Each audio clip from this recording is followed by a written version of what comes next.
A black woman dying in her jail cell. They treat animals better than they treated my sister. She begged to go to the hospital, but the jail staff did little to help her. Why her family believes her white cellmates poisoned her. I'm Justin Carter. This is TSR Investigates.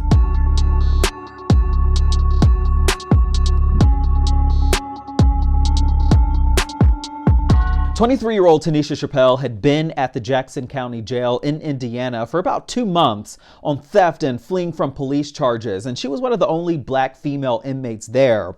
One day, she started to feel sick. She complained of throwing up blood, asked to go to the hospital, but it would take 18 hours for the jail staff to even take her seriously. Taneasha Chappell's family and legal team gave us these chilling video and audio recordings. Yes. What? Need help. What do you need help with? My stomach. With your what? Your stomach? Yes.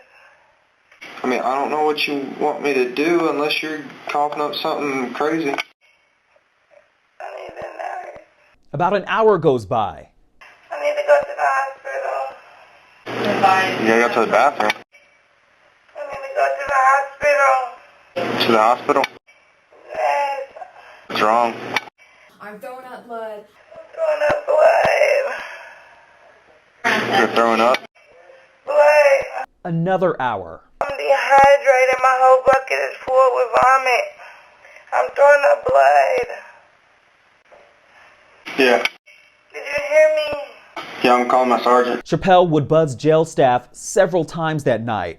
This prosecutor's report says the jail nurse arrived around 8:45 in the morning, took her blood pressure and temperature, and determined that she was alert with normal vitals. But as the day goes on, she calls and calls again.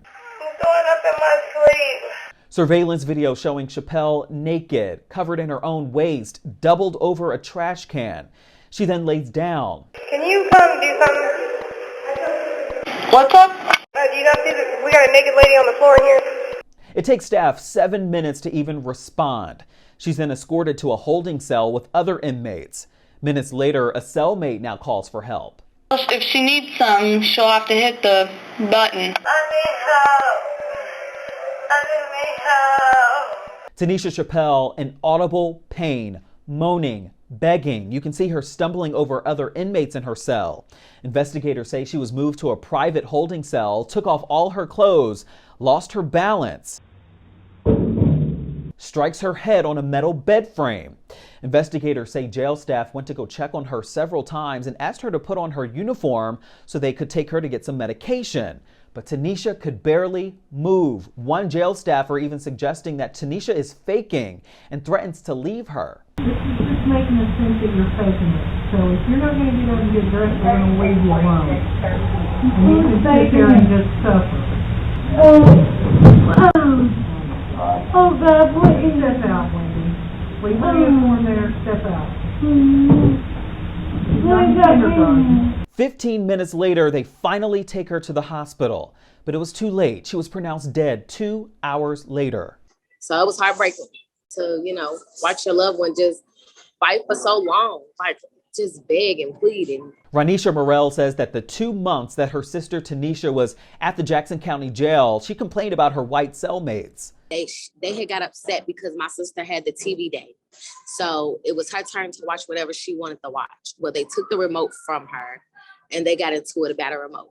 Here's what one inmate told Indiana State Police. I just called her black. And then she said, for some reason I remember her exactly saying, watch your mouth.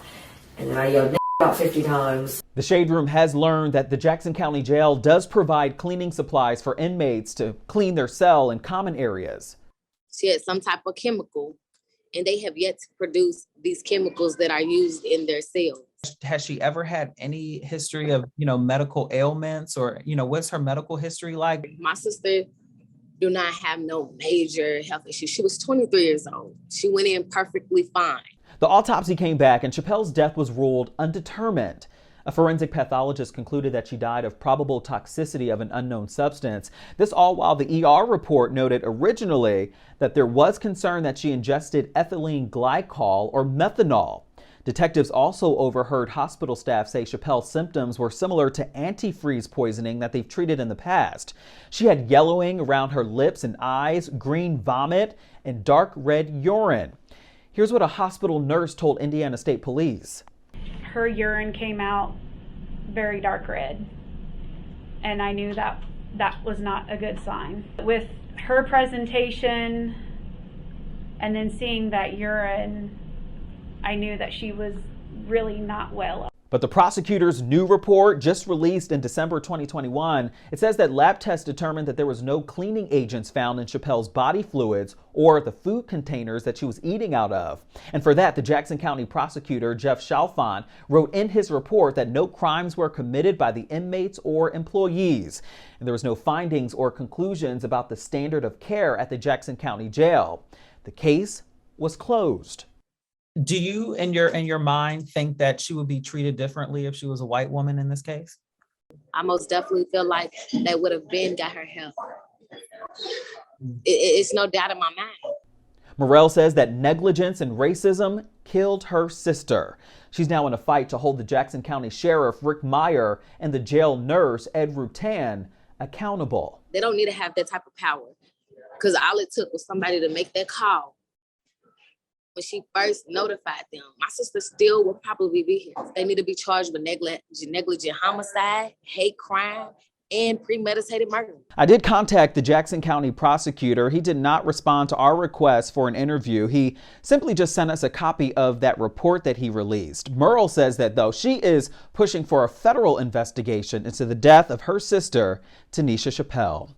For TSR Investigates, I'm Justin Carter.